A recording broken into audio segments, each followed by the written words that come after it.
Hello, स्वागत है आपका हिंदी गुरुकुल चैनल पर। मुझे उम्मीद है कि आप अच्छे होंगे और बेहतर होंगे और अपनी पढ़ाई को अच्छे से कर रहे होंगे। तो एक बार फिर जो है एक नई वीडियो के साथ, और अलंकार की दूसरी वीडियो हो। एक वीडियो इसके पहले मैंने डाली थी और मुझे उम्मीद है कि आपको वीडियो पसंद आई होगी। तो अगर आप मेरे इस चैनल पर नए हैं तो आप इसको सब्सक्राइब करें और मुझे सपोर्ट करें, और तथा इसको शेयर भी करें। तो चलिए आज देखते हैं अलंकार का ये दूसरा वाला पार्ट है। चलिए देखते हैं पहला सवाल क्या कह रहा है। पहला सवाल कह रहा है कि कमल नयन को छाड़ी महात्म और देव को दुहावे, उपयुक्त पंक्ति में कौन सा अलंकार है। कह रहा है कि कमल नयन को छाड़ी महावत और देव को ध्यावे। इसमें आपको ये बताना है कि कौन सा अलंकार इसमें होगा। मतलब भगवान कृष्ण की महानता को छोड़ करके और जो है दूसरे को ध्यान दे रहे हैं, ऐसे कुछ लोग भी हैं। ठीक वैसे ही जैसे गंगा जी के पानी को छोड़कर कुआं का पानी खोद रहे हैं। तो आपको बताना है कि इसमें कौन सा अलंकार है। तो कमल नयन को छाड़ी महावत और देव को धुआवे, अर्थात कृष्ण को छोड़ करके कुछ और देवता का ध्यान करना। तो अलंकार कौन सा बनेगा इसमें। तो अलंकार इसमें बन जाएगा रूपक। कौन सा बनेगा, रूपक बन जाएगा। तो अलंकार कौन सा सही होगा, रूपक होगा। तो पहले वाले में अलंकार क्या हो जाएगा, रूपक हो जाएगा। चलिए दूसरा देखते हैं। दूसरा कह रहा है कि तरन तनुजा तट तमाल तरवर बहुछाई, पंक्ति में कौन सा अलंकार है। देखिए तरन तनुजा तट तमाल तरवर बहुछाई, इस पंक्ति में जो है वो अनुप्रास अलंकार है, क्योंकि तो वर्ण की आवृत्ति जो है इसमें कई बार हुई है। तो जब एक ही वर्ण की आवृत्ति कई बार होती है तो वहां अलंकार जो होता है वो अनुप्रास होता है। तो पहला वाला इसमें जो है सही हो जाएगा। तो ऑप्शन इसका पहला सही हो जाएगा। चलिए अगला क्या कह रहा है। तीसरे में कह रहा है कि जहां सादृश्य के कारण उपमेय में उपमान का भ्रम होता है वहां कौन सा अलंकार होता है। कह रहा है कि जहां सादृश्य के कारण उपमेय में उपमान का भ्रम होता है तो वहां अलंकार कौन सा बनेगा। भ्रांतिमान बनेगा, दृष्टांत बनेगा, उत्प्रेक्षा बनेगा या अन्योक्ति बनेगी। तो आपको बताना है कि जहां सादृश्य के कारण उपमेय में उपमान का भ्रम होगा वहां कौन सा अलंकार बनेगा। तो देखो बच्चों, जब सादृश्य के कारण उपमेय में उपमान का भ्रम होता है तो वह भ्रांतिमान अलंकार बनता है। कौन सा अलंकार बनता है, भ्रांतिमान अलंकार बनता है। तो अलंकार कौन सा हो जाएगा, भ्रांतिमान अलंकार हो जाएगा। पांव महावर दैन को नायन बैठी आए, फिर जाने महावरी ईड़ी मिट जाए। तो वहां जो है नाउन को जो है वो महावर लगने का क्या होता है, भ्रम हो जाता है सादृश्य के कारण। चलिए अगला क्या कह रहा है। कह रहा है कि उपमेय में उपमान का भेद रहित आरोप किस अलंकार में होता है। कह रहा है कि उपमेय में उपमान का जो भेद रहित आरोप होता है वो किस अलंकार में होता है। रूपक में होता है, श्लेष में होता है, अन्योक्ति में होता है या उपमा में होता है। देखिए उपमेय और उपमान का जो भेद रहित आरोप होता है वो रूपक अलंकार के अंतर्गत होता है। श्लेष में एक शब्द के कई सारे अर्थ होते हैं, अन्योक्ति में कथन अलग होता है और उपमा में तुलना की जाती है। चलिए अगला देखिए, पांचवा क्या कह रहा है। कह रहा है कि समान धर्म के आधार पर जहां एक वस्तु की समानता या तुलना किसी दूसरी वस्तु से की जाती है वहां माना जाता है। कह रहा है कि जब समान धर्म के आधार पर जहां किसी एक वस्तु की जो है समानता किसी दूसरी वस्तु से की जाती है वहां माना जाता है। तो आपको बताना है कि समान धर्म होने के कारण जब एक वस्तु की तुलना दूसरे से की जाएगी तो कौन सा अलंकार बनेगा, अनुप्रास बनेगा, उपमा बनेगा, श्लेष बनेगा या रूपक बनेगा। देखिए जब समान धर्म के कारण एक वस्तु की तुलना दूसरी वस्तु की जाती है तो वहां उपमा अलंकार बनता है। क्या बनता है, उपमा अलंकार बनता है। तो पांचवा का ऑप्शन कौन सा सही हो जाएगा, बी सही हो जाएगा। चलो बच्चों आगे देखो, आगे में क्या कह रहा है। कह रहे कि जहां कोई शब्द एक बार प्रयुक्त हो किंतु प्रसंग भेद से उसके अर्थ एक से अधिक हो वहां अलंकार होता है। कह रहा है कि जहां कोई भी शब्द एक बार प्रयोग किया जाता हो किंतु प्रसंग भेद से उसके अर्थ एक से अधिक हो जाते हैं। मतलब जैसे प्रसंग आता है उस प्रसंग के अनुसार वह शब्द अपने अर्थ को क्या करता है, बदल लेता है। तो उस तरह जब वो शब्द बदलता है अपने अर्थ को तो वहां कौन सा अलंकार बनेगा, श्लेष बनेगा, यमक बनेगा, रूपक बनेगा या उत्प्रेक्षा बनेगा। तो देखो बच्चों, जब कोई भी शब्द किसी भी कविता में एक बार प्रयोग होता हो और प्रसंगवश उसके अर्थ अलग अलग निकलते हो तो वहां श्लेष बनता है। क्या बनता है, श्लेष बनता है। तो छठवां का कौन सही हो जाएगा, पहला सही हो जाएगा। चलिए सातवें में देखिए क्या कह रहा है। कह रहे कि उधव जोग जोग हम नाही, इस पंक्ति में कौन सा अलंकार है। कह रहा है कि उधव जोग जोग हम नाही, इस पंक्ति में कौन सा अलंकार है। तो यह जोग का दो बार प्रयोग किया गया है लेकिन दोनों का अर्थ जो है वो अलग अलग है, साधना और योग्यता से अर्थ है।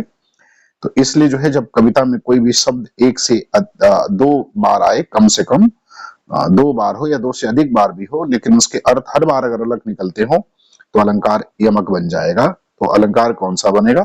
यमक बनेगा। तो सातवां का कौन सा सही हो जाएगा? बी सही हो जाएगा। ठीक, चलिए आठवां देखिए। आठवां क्या कह रहा है? कै कै कारण रोवै बाला, जन टूटे मोतिन कै माला। आपको बताने कि इसमें कौन सा अलंकार है। कै कै कारण रोवै बाला, जन टूटे मोतिन की माला। तो बाला जो है किसके कारण रो रही है? ऐसा लग रहा है मानो उसके मोतियों की माला जो है वो क्या हो गई है? टूट गई है। तो ऐसा प्रतीत हो रहा है, संभावना है। तो कौन सा अलंकार बन जाएगा? तो जहां संभावना की बात आती है वहां उत्प्रेक्षा अलंकार बनता है। तो आठवां का उत्तर कौन सा सही हो जाएगा? सी हो जाएगा। ना ही मानवीकरण होगा, ना उपमा होगा, बल्कि उत्प्रेक्षा हो जाएगा।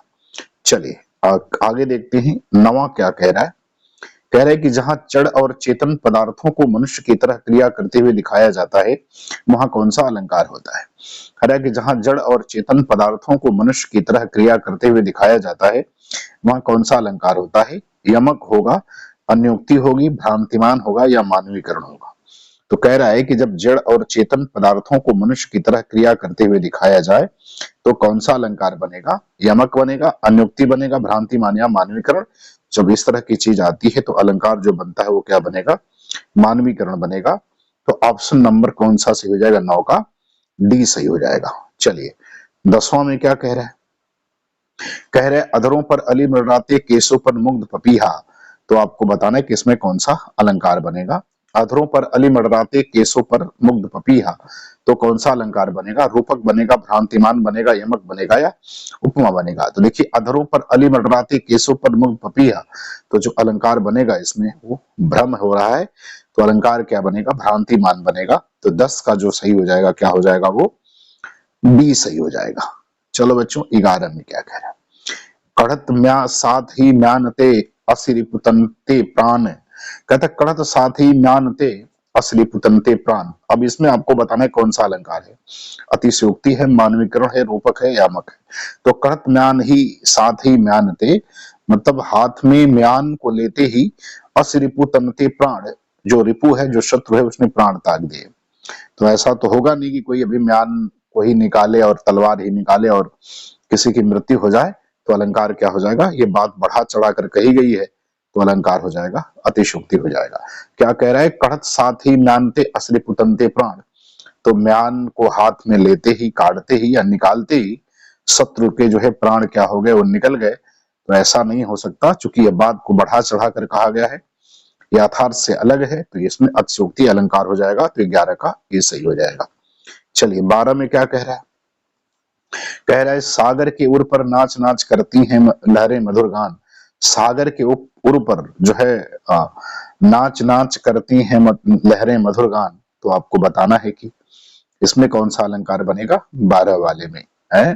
तो सागर के उर पर नाच नाच करती हैं लहरें मधुर गान। तो ना ही लहरें नाच सकती हैं और ना ही जो है वो मधुर गान कर सकती हैं। इसके ऊपर जो है मानवीकरण किया गया है। तो अलंकार कौन सा हो जाएगा? मानवीकरण हो जाएगा। आंसर कौन सा सही होगा? बी हो जाएगा। तो 12 का बी सही हो जाएगा। चलिए 13 में देखिए क्या कह रहा है? कह रहा है मेरे मानस के मोती पंक्ति में अलंकार है। मेरे मानस के मोती कह रहा है किस पंक्ति में अलंकार है? तो मेरे मानस के मोती, तो मानस के कई सारे अर्थ। तो अलंकार कौन सा हो जाएगा? तो 13 में अलंकार हो जाएगा, श्लेष हो जाएगा। तो 13 का कौन सा सही हो जाएगा? सी सही हो जाएगा। चलिए 14 में देखिए क्या कह रहा है?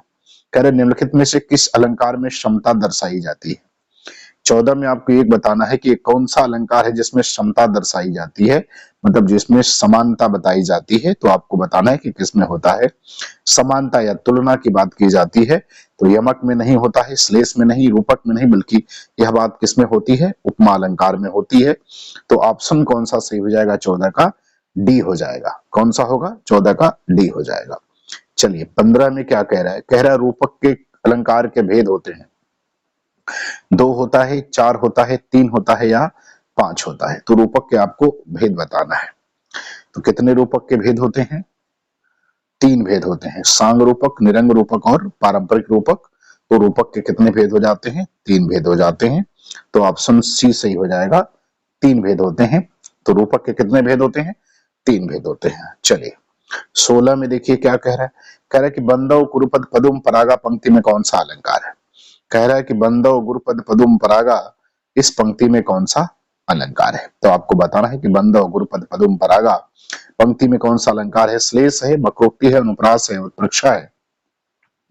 तो चूंकि पदुम परागा, पद पदुम परागा, तो प वर्ण की आवृत्ति कई बार हुई है, एक से अधिक बार आवृत्ति हुई है। तो इस तरह के अलंकारों को जो है हम क्या कहेंगे, तो इस तरह के अलंकारों को हम अनुप्रास कहते हैं।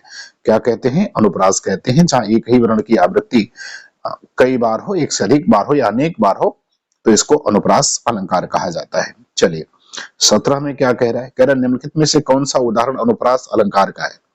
कह रहा है कि निम्नलिखित में से कौन सा उदाहरण जो है अनुप्रास अलंकार का है। पहला है कनक कनकते सौगुनी मादकता अधिकाय, दूसरा है चारु चंद्र की चंचल किरणें, तीसरा है पायो जी मैंने राम रतन धन पायो, और चौथा है हाय फूल सी कोमल बच्ची। देखिए पहला जो है वो यमक का उदाहरण है और दूसरा जो है वो अनुप्रास का उदाहरण है। किसका है, अनुप्रास का। बी अनुप्रास का है, सी जो है वो रूपक का है, और डी जो है वो उपमा अलंकार का उदाहरण है। तो जो इसमें दूसरा वाला है वो ही अनुप्रास का उदाहरण है। चलिए अगला क्या कह रहा है, अगला कह रहा है कि निम्नलिखित पंक्ति में अलंकार को पहचानिए। तरन तनुजा तट तमाल तरुवर बहुछाए। तो आपको बताना है कि इसमें कौन सा अलंकार है। तो इसमें भी जो है तवर की आवृत्ति एक से अधिक बार हुई है, तो इसमें भी जो अलंकार होगा वो क्या हो जाएगा, अनुप्रास हो जाएगा। तो इसका ऑप्शन कौन सा सही हो जाएगा, पहला वाला, अर्थात अनुप्रास अलंकार हो जाएगा। तो 18 का भी जो उत्तर होगा वो अनुप्रास हो जाएगा। चलिए 19 में देखिए क्या कह रहा है, कह रहा है कि सीता का मुख चंद्रमा के समान है, इस वाक्य में सीता है।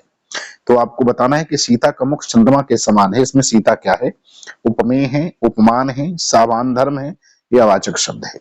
तो आपको बताना है कि सीता क्या है, उपमेय, उपमान, समान धर्म या वाचक है। तो देखिए सीता के मुख की तुलना चंद्रमा के से की गई है, तो जिसकी तुलना की जाती है उसको उपमेय कहते हैं। तो सीता इसमें क्या है, उपमेय है। तो राइट आंसर क्या हो जाएगा, 19 का पहला सही हो जाएगा। चलिए अब देखिए 20 में क्या कह रहा है, कह रहा है कि रहीमन पानी राखिए बिन पानी शबसून, और पानी गए न उबरे मोती मानुष्यून। आपको बताना है कि इसमें कौन सा अलंकार है। तो इसमें पानी जो शब्द है वो प्रसंगवश कई सारे अर्थ दे रहा है।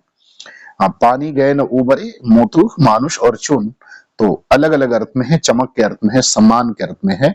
तो जब किसी भी कविता में या किसी भी पंक्ति में कोई भी शब्द एक बार आता हो और प्रसंग बस उसके अर्थ अलग अलग हो जाते हैं, तो उसको श्लेष कहा जाता है।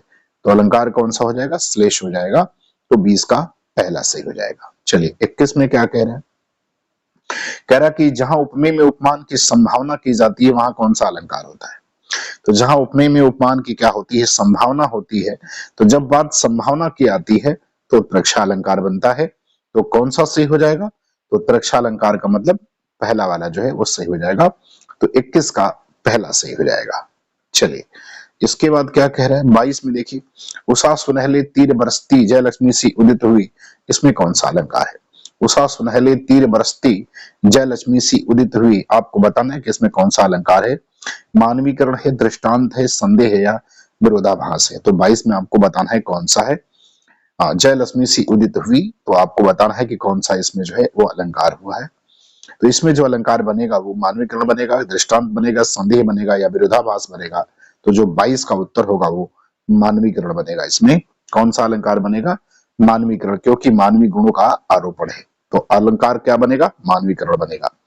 चलिए 23 में क्या कह रहा है, कह रहा है कि वास्तविक विरोध न होने पर भी विरोध का आभास किस अलंकार में होता है। तो देखिए जब वास्तविक विरोध न होने पर भी विरोध का आभास होता है, तो इस तरह के अलंकारों को विरोधाभास अलंकार कहा जाता है। क्या कहा जाता है, विरोधाभास अलंकार कहा जाता है। तो जो 23 का उत्तर हो जाएगा वो सी ऑप्शन हो जाएगा। इसको क्या कहते हैं हम, विरोधाभास अलंकार कहते हैं। तो 23 का उत्तर जो होगा वो क्या हो जाएगा, वो सी हो जाएगा।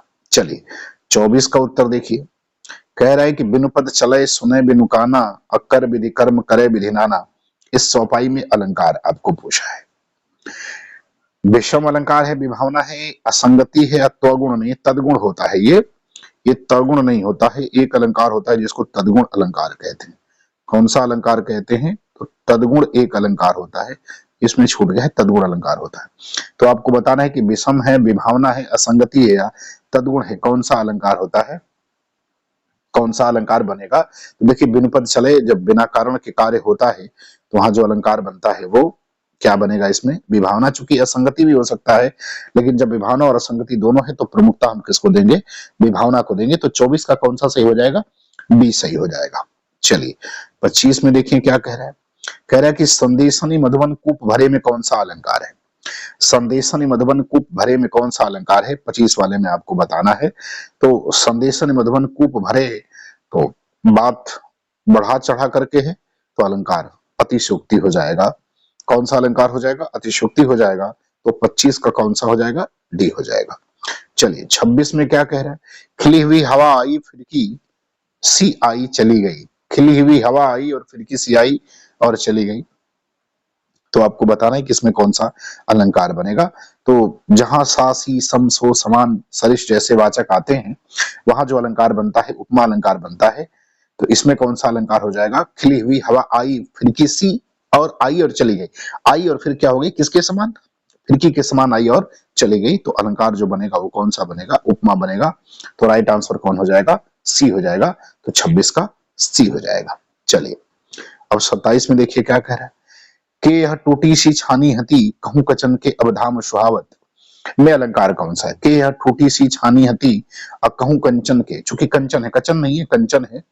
ये जो शब्द है वो क्या है, वो कंचन है, कचन नहीं है, ये कंचन शब्द है। कंचन के अवधाम सुहावत। तो कभी सुदामा जी के बारे में कहता है कि कहाँ पहले जो है टूटी हुई छानी या मड़ी थी और कहाँ अब सोने के महल जो है वो है। तो आपसे पूछना है कि इसमें अलंकार कौन सा बनेगा। पहले कह रहा है कि कभी की जो है पहले क्या थी, पहले जो है वो टूटी हुई मड़ई थी और कहाँ अब जो है वो कंचन का महल है, सोने का महल है। तो तुलना कर रहा है। तो जब बात तुलना की आती है तो कौन सा अलंकार बनेगा, उपमा बन जाएगा। तो 27 का कौन सा सही हो जाएगा, बी सही हो जाएगा। चलिए 28 में क्या कह रहा है देखिए, फूलों की धड़कन में सुनती हूँ तुमको मैं कौन सा अलंकार होगा। कह रहा है कि फूलों की धड़कन में सुनती हूं मैं तुमको में कौन सा अलंकार होगा।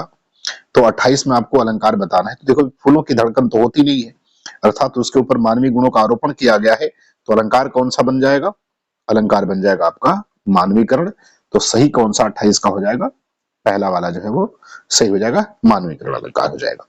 चलिए 29 में क्या कह रहा है, बरसत बारिद बूंद में कौन सा अलंकार है।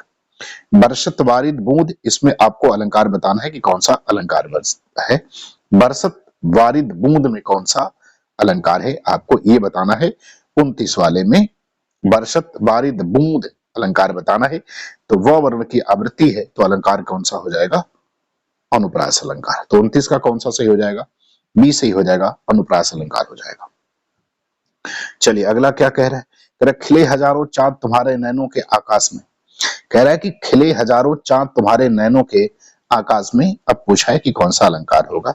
तो 30 में आपको अलंकार बताना है, खिले हजारों चांद तुम्हारे नैनों के आकाश में। तो उपमेय और उपमान का भेद आरोप है। तो अलंकार कौन सा बनेगा, यमक बनेगा, श्लेष बनेगा, रूपक बनेगा या उपमा बनेगा।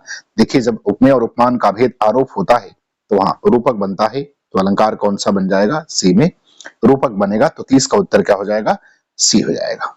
चलिए आगे क्या कह रहा है, 31 में देखिए, कह रहा है शौ सिंधुवन मृलाल सिनाई तो रघुराम गणेश गोसाई।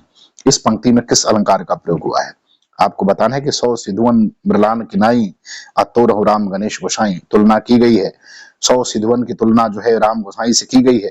तो आपको बताना है कि कौन सा अलंकार होने का। तो जब तुलना की जाती है तो तुलना में उपमा अलंकार होता है। तो आंसर कौन सा सही हो जाएगा, डी सही हो जाएगा, उपमा अलंकार है। तो 31 में कौन सा अलंकार हो जाएगा, उपमा अलंकार हो जाएगा।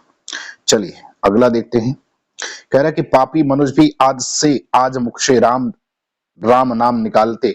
इस पंक्ति में अलंकार है, पापी मनुष्य भी आज मुख से राम नाम निकालते। इस काव्य पंक्ति में कौन सा अलंकार है, विरोधाभास है, दृष्टांत है, विभावना है या उदाहरण है। तो आपको बताना है कि कौन सा अलंकार है इसमें। तो देखिए विरोध न होते हुए भी विरोध का क्या किया गया है, आभास किया गया है। पापी मुख मनुष्य भी आज मुख से राम नाम निकालते। तो विरोध नहीं है लेकिन फिर भी विरोधाभास जैसा बात कही गई है। तो अलंकार कौन सा बनेगा, विरोधाभास बन जाएगा। तो 32 का कौन सा सही हो जाएगा, पहला सही हो जाएगा। चलिए 33 में देखिए क्या करे, तेरी बरछीने बरछीने हैं खलन के इस पंक्ति में कौन सा अलंकार है? देखिए बर्छी और बर्छी के 2 बार प्रयोग हुआ है। तो एक बर्छी का मतलब हथियार होता है, कोई भी हथियार होता है, बर्छी एक हथियार होता है, और एक बर्छी में है तो बर्छी का मतलब एक योद्धा हो जाएगा। तो एक का अर्थ हथियार हो जाएगा और एक का मतलब योद्धा हो जाएगा। तो जब कविता में कोई भी शब्द 2 या 2 से अधिक बार हो और अर्थ अलग अलग निकलते हो तो अलंकार आपको पता ही है कि यमक बनेगा। तो यमक कौन सा बन जाएगा? यमक अलंकार तो 35 का डी बन जाएगा। चलिए 34 में क्या कह रहा है? कह रहा है कि जनु जानो मनो मानो, जनु जानो मानो जैसे वाचक शब्द किस अलंकार में प्रयोग होते हैं? तो देखो भाई, जानू और जनु जानो मानो मनहु जनहु जैसे वाचक जो होते हैं वो उत्प्रेक्षा में प्रयोग किए जाते हैं। किस अलंकार में? उत्प्रेक्षा अलंकार में। तो 34 का कौन सा सही हो जाएगा? सी सही हो जाएगा। उत्प्रेक्षा के सभी जो है ये क्या है? वाचक है। चलिए अगला क्या कह रहा है? कह रहे हैं कि जहां एक से अधिक वर्णों की आवृत्ति एक बार, जहां एक से अधिक वर्णों की एक बार आवृत्ति होती है वहां कौन सा अलंकार होता है? जहां एक से अधिक वर्णों की आवृत्ति एक बार होती है वहां कौन सा अलंकार होता है? तो आपको बताना है कि 35 वाले में कौन सा सही होगा। तो देखिए जब एक से अधिक वर्णों की आवृत्ति सिर्फ एक बार होती है तो वहां अनुप्रास का एक भेद होता है जिसको कहते हैं छेका अनुप्रास। तो छेका अनुप्रास बनता है। तो क्या बनेगा? छेका अनुप्रास बनेगा। तो कौन सा सही हो जाएगा? पहला वाला सही हो जाएगा। तो 35 का पहला सही हो जाएगा। अनुप्रास के कुल 5 भेद होते हैं, छेकानुप्रास, वृत्यानुप्रास, लाटानुप्रास, श्रुत्यानुप्रास और अंत्यानुप्रास होते हैं। चलिए आगे देखिए 36 में क्या कह रहा है? कह रहा है कि नहीं पराग नहीं मधुर मधुर नहीं विकास एकाल, अली कली सौ बंध्यो आगे कौन हवाल। तो राजा जयसिंह के बारे में बात बिहारी ने कही थी और यह एक अनुक्ति है, अप्रस्तुत प्रशंसा अलंकार है जिसको अनुक्ति अलंकार कहते हैं। तो इसमें जो है कौन सा अलंकार बनेगा? अनुक्ति अलंकार। कहेगा नहीं पराग नहीं मधुर मधुर नहीं विकास एकाल, तो ना ही इसमें रस है, ना ही पराग है और ना ही इसका भी विकास हुआ है। और अगर आपका यही हाल अभी है तो आगे कौन सा हाल होगा? तो जो है वो अली को माध्यम बना करके, अली का मतलब भौरे को माध्यम बना करके, और बिहारी कहते हैं कि भौरे अभी नहीं इस कली में कोई फूल है, इस कली में ना ही कोई पराग है, ना ही इसमें कोई रस है, तो ना ही इसका भी विकास हुआ है, तुम्हारा ये हाल है। सोचो जब यह कली फूल बन जाएगी तो तुम्हारा हाल क्या होगा। तो यह बात जो है वो राजा को लगा करके कही गई, अर्थात अनुक्ति कही गई है, अन्न के माध्यम से कही गई है, अर्थात अली के माध्यम से कही गई है। तो अलंकार कौन सा हो जाएगा? अनुक्ति हो जाएगा। तो 36 का अलंकार का सी हो जाएगा सही। चलिए 37 में क्या कह रहे हैं? पायो जी मैंने राम रतन धन पायो, राम रूपी रतन की बात कर रहा है, राम रूपी रतन धन की बात कर रहा है। तो जब बात रूपी हो जाती है तो अलंकार कौन सा हो जाएगा? रूपक हो जाता है। 37 में कौन सा सही हो जाएगा? रूपक अलंकार जो है वो सही हो जाएगा। चलिए 38 में देखिए क्या कह रहा है? कह रहा है उपमा के कितने भेद होते हैं? आपको बताना है कि उपमा के कितने भेद होते हैं। 1, 3, 2 और 4। तो कितने भेद होते हैं उपमा के? देखो बच्चों उपमा के कुल 3 भेद होते हैं। एक होता है जिसको कहते हैं पूर्णोपमा अलंकार, एक को लुप्तोपमा अलंकार और एक को कहते हैं मालोपमा अलंकार। तो कुल उपमा के कितने भेद हो जाते हैं? 3 भेद हो जाते हैं। कितने भेद होंगे? 3 हो जाएंगे। कहीं कहीं 2 भेद भी मिलेंगे आपको, लेकिन सामान्यतः 3 भेद भी होते हैं। चलिए अगला देखिए क्या कह रहा है? कह रहा है कि रावण सिर सरोज बंचारी चल रघुवीर सिली मुखधारी। पंक्ति में अलंकार बताना है। रावण सिर सरोज बंचारी चल रघुवीर सिली मुखधारी। तो देखिए इसमें अलंकार जो बनेगा, सिली मुख शब्द में जो है श्लेष है, वो सिली का मुख मतलब बाण और भौरा भी होता है। तो 2 अर्थ निकल रहे हैं, तो प्रसंग बस 2 अर्थ हैं। तो 39 का जो उत्तर सही हो जाएगा वो पहला सही हो जाएगा, अर्थात श्लेष चाहिए इसमें। तो अलंकार कौन सा होगा? श्लेष हो जाएगा। ठीक। चलिए और बच्चों आज का अंतिम सवाल कह रहा है कि श्लेष अलंकार के कितने भेद होते हैं? तो आपको बताना है कि श्लेष के कितने भेद होते हैं, 1, 2, 3 या 5। तो कितने भेद होते हैं? तो बच्चों श्लेष के 2 भेद होते हैं। एक होता है अभंग श्लेष और एक भेद होता है सभंग श्लेष। उत्तर कौन सा सही हो जाएगा? 2 सही हो जाएगा। ठीक है। तो मुझे उम्मीद है कि आपको मेरी वीडियो पसंद आई होगी, और अगर आपको अच्छा लगे तो आप लाइक शेयर और सब्सक्राइब जरूर करें और चैनल को अधिक से अधिक शेयर करें। और धन्यवाद।